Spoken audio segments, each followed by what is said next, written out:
আমাদের সামনে মাহে রমজান, আমাদের আখিরাত সাজাইবার সর্বশ্রেষ্ঠ মৌসুম, সিজন মাহে রমজান। বুদ্ধিমান ব্যবসায়ী সিজন চিনে, বুদ্ধিমান কৃষক সিজন বোঝে যে এখন কোন ফসল লাগাইলে ভালো হবে। সিজন চিনতে হয়, মৌসুম চিনতে হয়। অতএব দয়া করে আমাদের আখিরাত, পরকাল, জাহান্নাম থেকে মুক্তি, জান্নাতের প্রবেশ, এই সবটা আখিরাত সাজাইবার সর্বশ্রেষ্ঠ কার্যকর মাধ্যম মাহে রমজান। অতএব মাহে রমজান আমাদের সামনে, আমরা সিদ্ধান্ত নেন এই রমজানকে সামনে রেখে জীবনটা আরেকবার সুন্দর করার।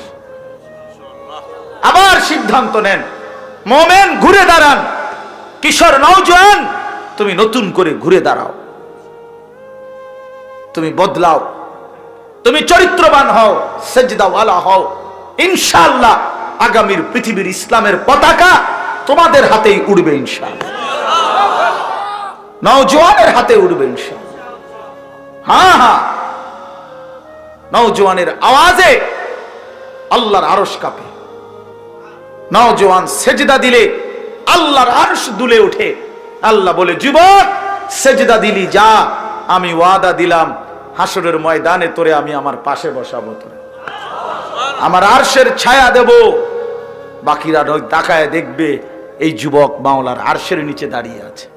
ফেরেশতারা বলবে, চেনো রে, ও সেই নওজোয়ান যে তার যৌবনকালে মালিকের গোলামি করেছিল। কিন্তু চরিত্রহীন হলে কেউ মনে রাখবে না। জুনায়েদ বাগদাদির নাম সবাই চেনে, কিন্তু ওই সময়ের বাগদাদের কোনো সম্পদশালী কেউ চেনে না। বাইজিদ বোস্তামির নাম সবাই জানে, যে ওই সময়ের কোনো পয়সাওয়ালা, বিত্তশালী, কোনো ধনাঢ্য ব্যক্তির নাম কোনো পাগলেও চেনে না। কেউ কইতে পারবে? রাবেয়া বসরি নামে ওই মহিলার নাম সবাই জানে। 1200 বছর আগের মহিলা, নিগ্রো ছিল উনি, কালো ছিলেন, এক বেটার কৃতদাস ছিলেন, দাসী ছিলেন উনি, এ রাবেয়া বসরিয়া। কিন্তু মালিককে রাজি করছে। আজ 1200 বছর পরে ইমানদারের কলবে কলবে তার নাম আছে। কিন্তু গত 1200 বছরের কোন সুন্দরী, রূপসী, নর্তকী, এগুলোর নাম কেউ জানে না।